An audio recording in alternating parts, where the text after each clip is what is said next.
In the coming days, one man in Tehran could decide whether the Middle East descends into total regional war or takes the first step toward peace. That man is President Masoud Pezeshkian, and what he just said to the most powerful military force in Iran has sent shockwaves through every intelligence agency from Washington to Beijing. For weeks, Pezeshkian stayed quiet while his country fought a grinding war on two fronts. But now, after an incident that even his own officials are calling reckless, the president has finally broken his silence, and what he said next could change everything. He called the Islamic Revolutionary Guard Corps actions, the IRGC, quote, madness. Those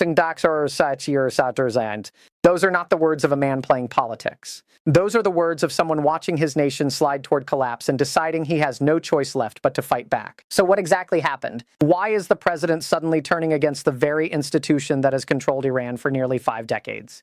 And what does this mean for the rest of us, thousands of miles away, when a country the size of Iran starts tearing itself apart from the inside? By the end of this video, you will understand exactly what is happening inside Iran right now, why the fracture between Pezeshkian and the IRGC matters to your life, and what you should be watching for in the coming days. This is a story about power, about desperation, and about the moment when even the people inside a system decide that system has to change. Let us start with the incident that reportedly set everything off. According to reporting by Iran International, which has been tracking events inside the country with sources on the ground, the IRGC launched a coordinated strike on the United Arab Emirates in recent weeks. They fired missiles and drones at an energy facility near the city of Fujairah on the UAE coast. Multiple people were injured. The facility sustained significant damage. And here is the part that matters most to our story.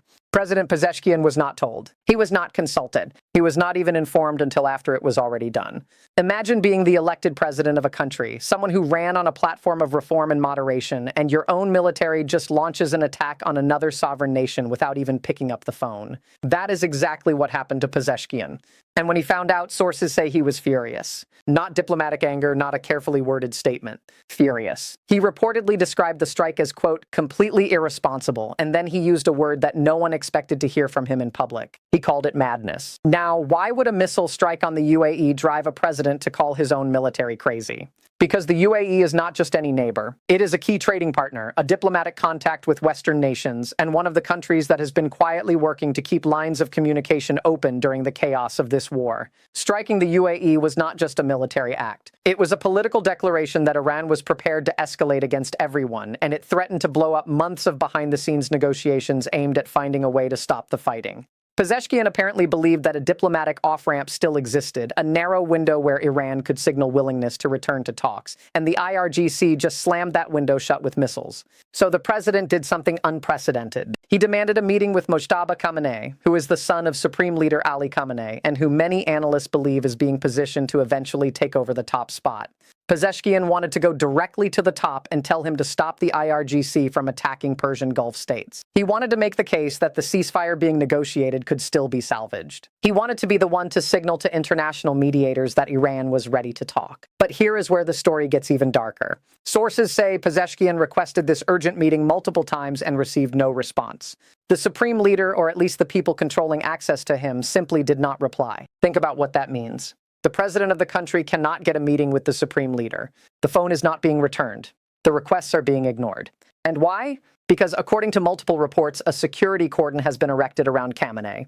The IRGC, that powerful military political force I mentioned earlier, controls who gets in and who gets out.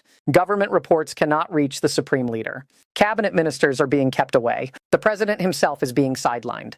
This is not just a political disagreement. This is a total breakdown of the normal chain of command.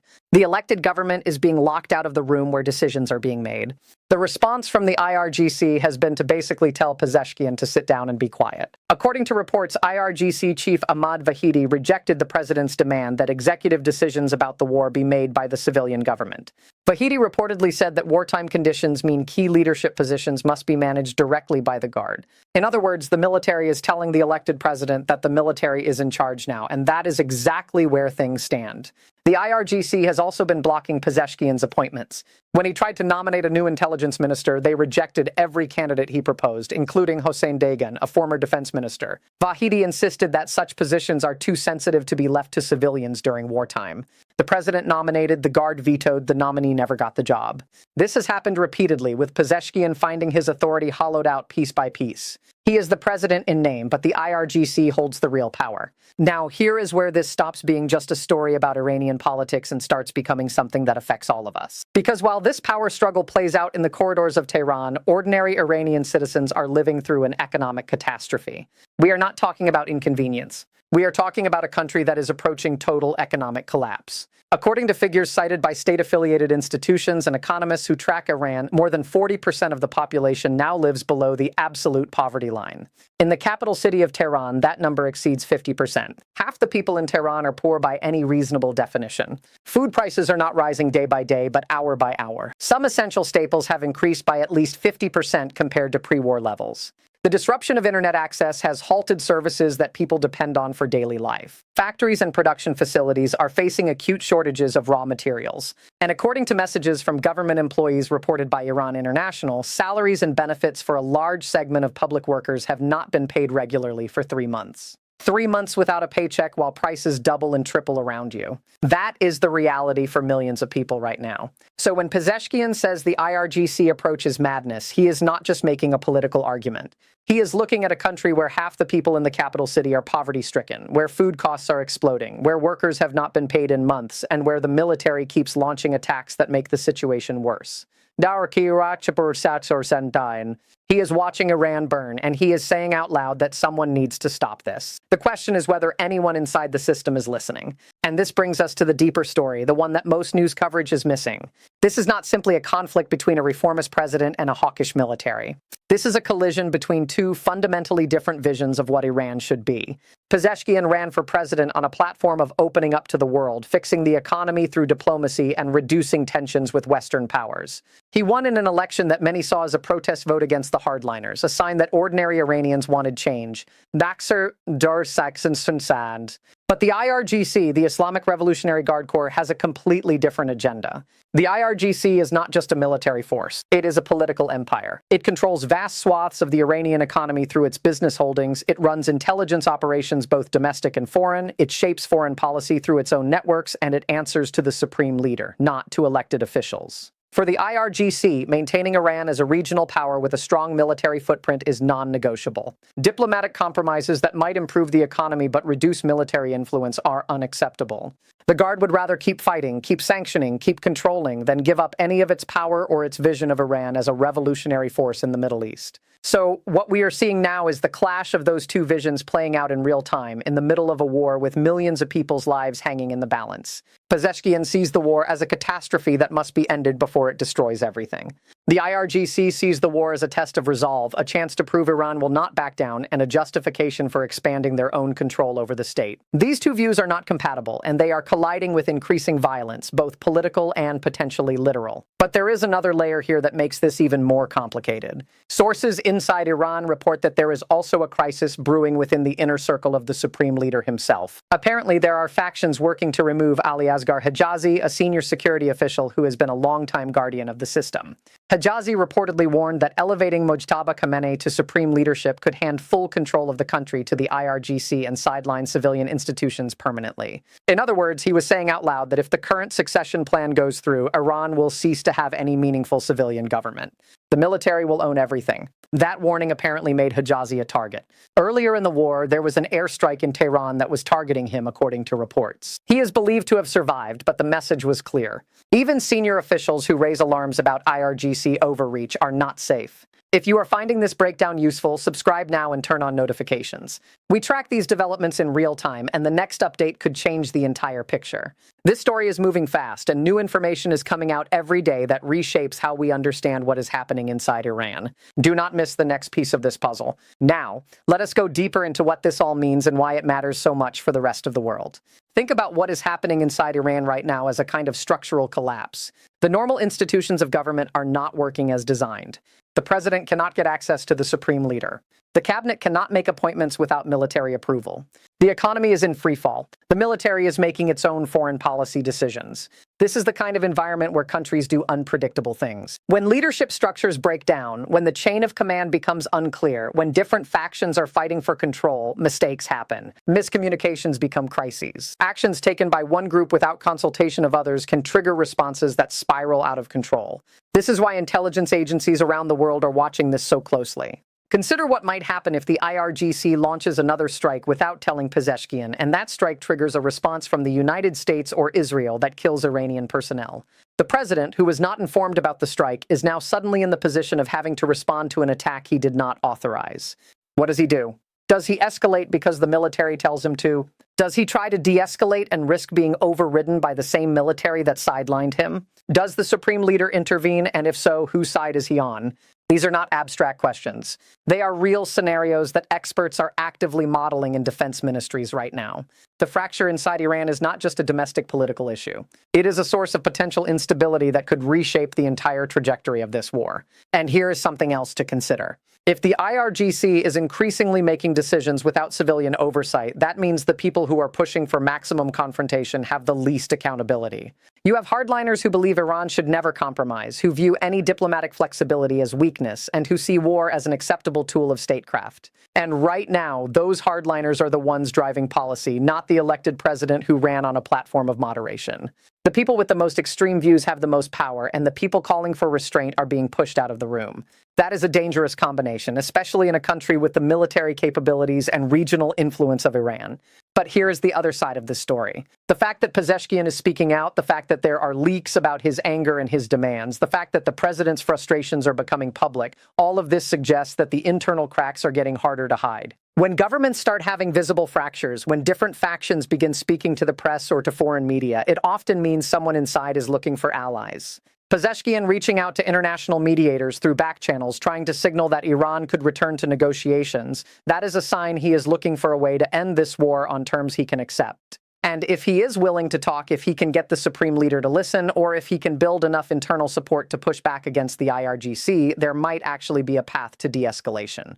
The problem is that path requires overcoming an institution that has controlled Iran for nearly 50 years, an institution that sees any compromise as existential threat to its power. What makes this even more fascinating is the succession question.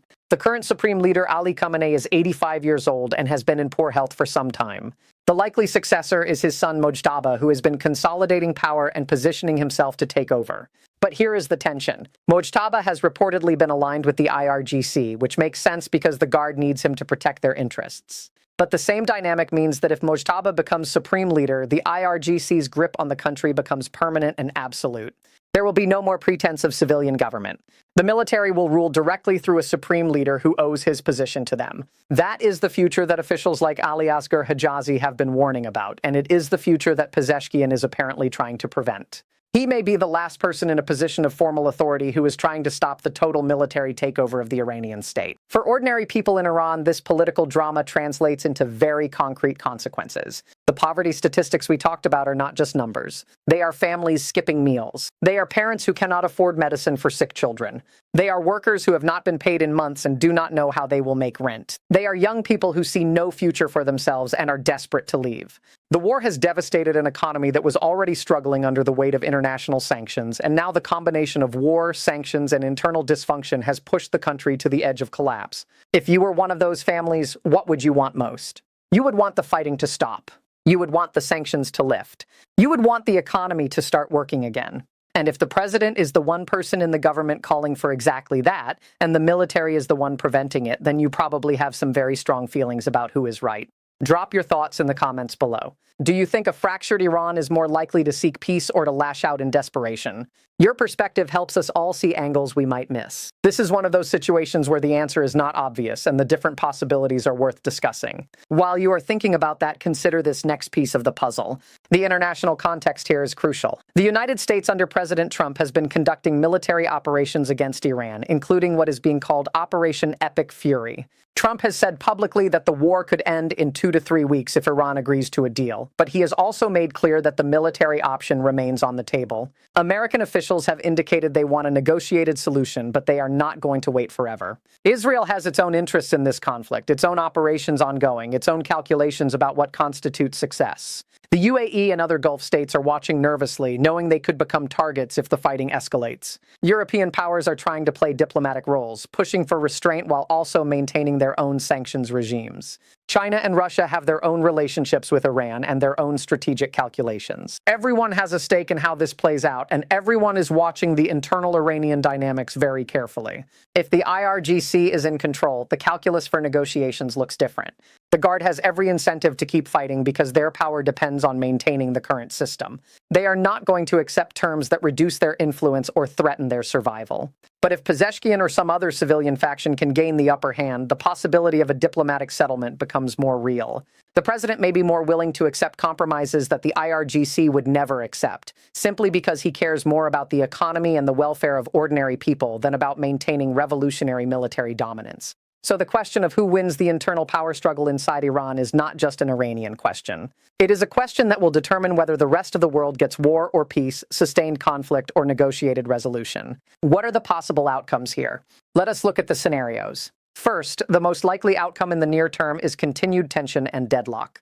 Pezeshkian does not have enough power to force the IRGC to change course, and the IRGC does not have enough political support to fully remove him. They will keep pushing and pulling, keep fighting over appointments and decisions, keep issuing statements criticizing each other while the war grinds on and the economy deteriorates. This deadlock could last weeks or months, with neither side able to land a decisive blow. Second, there is the worst-case scenario. The internal conflict escalates to the point where it becomes impossible to manage. Maybe the IRGC takes an action that triggers a massive American or Israeli response. Maybe Pezeshkian tries to publicly break with the Guard and gets removed from office, or worse. Maybe the succession struggle at the top becomes so acute that the government essentially fragments. Any of these could lead to a rapid and catastrophic deterioration, with Iran either launching desperate attacks or collapsing into internal chaos. Neither outcome is good for anyone, but they are both possible if the current dynamics continue. Third, there is the wildcard scenario, the one that no one is really expecting but that cannot be ruled out. What if something breaks the deadlock in the other direction?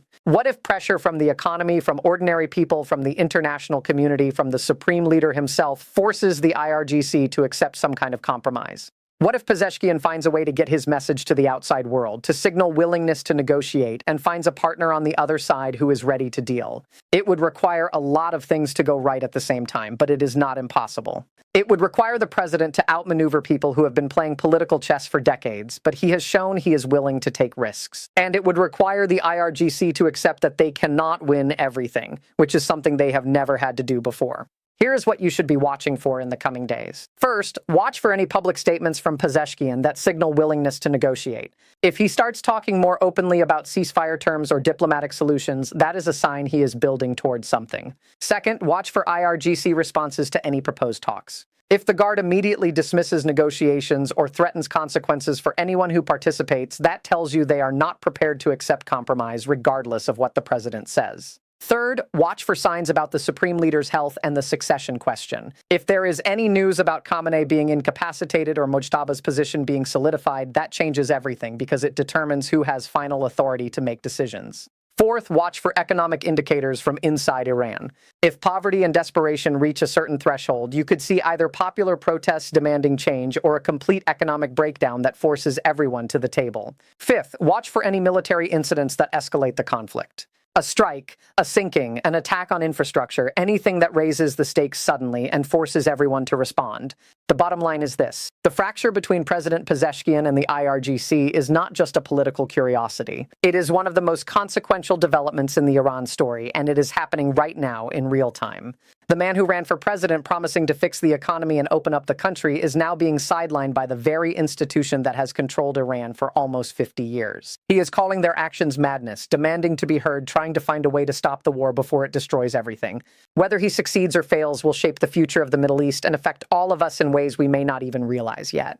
The next few days will be critical. Watch the announcements, watch the statements, watch who is talking to whom and who is being kept out of the room. The story is far from over. In fact, the most important chapters may be just beginning. If you found this breakdown valuable, subscribe for our next deep dive. We are already tracking the next development, and it could change everything.